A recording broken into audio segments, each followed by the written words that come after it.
Minus 2√6 a plus 1 is equal to 0।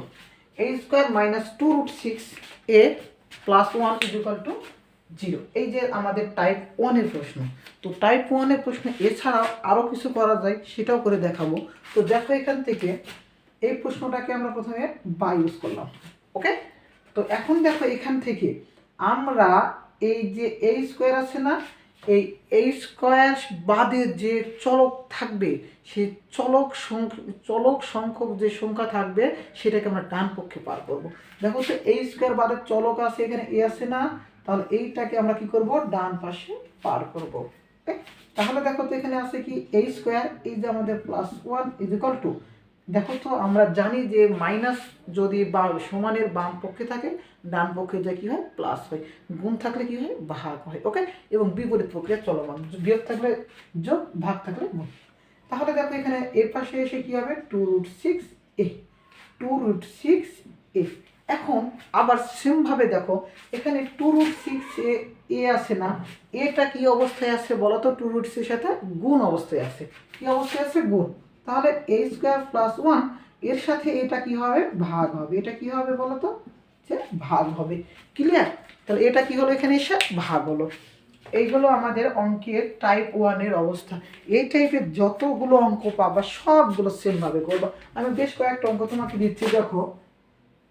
মনে করো যে P square plus 3a plus 1 is equal to 0, এই টাইপের প্রশ্ন।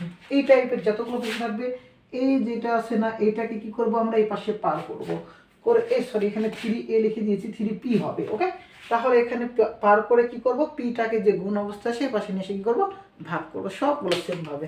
তাহলে দেখো যে এখন এখানে একটু ভাঙানোর নিয়মটা ভালোভাবে ক্লিয়ার দেখবা, যে আমরা কখনো যদি এইরকম অঙ্ক পাই a প্লাস বি ভাগ সি অথবা a ভাগ বি প্লাস সি, দেখো এখানে ভালো করে বলবো এটাকে। ওকে, তো যদি এইভাবে থাকি আমরা এটাকে a প্লাস a ভাগ সি প্লাস বি ভাগ সি, আর এটাকে আমরা কখনো আবার a ভাগ বি প্লাস a ভাগ সি, এইভাবে যেন আমরা কখনো না ভাঙাই, তাহলে অবশ্যই সেটা কি হবে বলতো, ভুল হয়ে যাবে। ওকে, কখনো ভুল হয়ে যাবে, 0 পাবো পরীক্ষায়।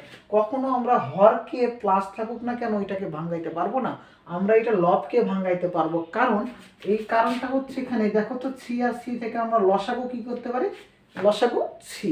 তাহলে এই যে সি আছে না, লসাগু আমরা যেটা পাবো সেটা হরের সাথে ভাগ হবে হয়ে লব যেটা থাকবে সেটা বসবে এ, সি সি কাটা যাবে, লব এ প্লাস বি ভাগ সি, এই যে আমাদের এ প্লাস বি ভাগ সি। তাহলে এইভাবে আমরা অঙ্কটাকে কি করবো, এবার ভাঙাইবো। ওকে, আমরা এইভাবে অঙ্কটাকে ভাঙাবো। তাহলে দেখো তো এখানে কি পাই আমরা, a স্কোয়ার, নিচে দেখো তো a প্লাস 1 ভাগ a সমান 2√6 সমান 2√6 বা। ওকে, দেখো তো এখানে আমরা একটা নিয়ম শিখেছিলাম যে a to the power m is equal to, অথবা শিখেছিলাম যে a to the power m ভাগ a to the power n। আমরা সূচকে শিখেছি যে সূচকে, ওকে, আমরা সূচকে শিখেছি যদি চলক দুইটি সেম হয়, কি বললাম, চলক দুইটি সেম হয় তবে পাওয়ার দ্বয়ের যোগ হয়। ওকে, চলক দুইটি সেম হলে পাওয়ার দ্বয়ের যোগ হয়। আর যদি ভাগ অবস্থায় থাকে তাহলে গুণ অবস্থায় চলক সেম হলে পাওয়ার দ্বয়ের যোগ, এবং ভাগ অবস্থায় চলক যদি সেম থাকে পাওয়ার দ্বয়ের বিয়োগ। ওকে, তাহলে দেখো তো এখানে কি হবে, চলক সেম সেজন্য পাওয়ার দ্বয়ের যোগ, এবার চলক সেম সেজন্য পাওয়ার দ্বয়ের কি হবে, বিয়োগ। ক্লিয়ার? এইটুকু অংশ মনে রাখবা।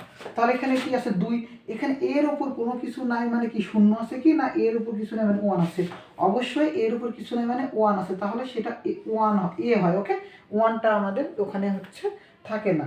ওকে, অদৃশ্য অবস্থা থাকে। তাহলে a 0 করলে কত হয়, আমরা কি শিখছি, a টু দি পাওয়ার 0 করলে 1 হয়।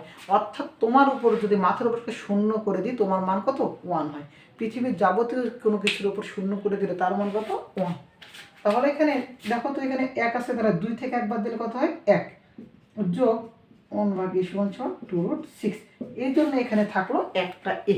ওকে, 2টা থেকে 1 বাদ দিলাম, a 2 বিয়োগ 1 সমান a1, a1 মানে a, এই কাজটা আমি এখানে ক্যালকুলেশনটা করলাম। তাহলে a প্লাস 1 ভাগ a বাই সি, মানে দেখো তো আমরা a প্লাস b পেয়ে গেছি, তাই না? তাহলে আমরা a প্লাস b পেয়ে গেছি। তাহলে এই অঙ্ক থেকে আমরা কি পাইলাম বলো তো, এখান থেকে আমরা পাইলাম a প্লাস বি সমান 2√6। এর পরবর্তীতে যেসব ক্যালকুলেশন আমরা এ স্কোয়ার প্লাস বি স্কোয়ার বা এ প্লাস এ মাইনাস বি হোল স্কোয়ার অথবা এ কিউ প্লাস বি কিউ যে সবগুলো সমাধান করব সবগুলো পরবর্তীতে করবো। এখন আবার তোমাদের ভাঙানোর নিয়মগুলো শিখিয়ে দিচ্ছি। এরপরে দেখো টাইপ 2।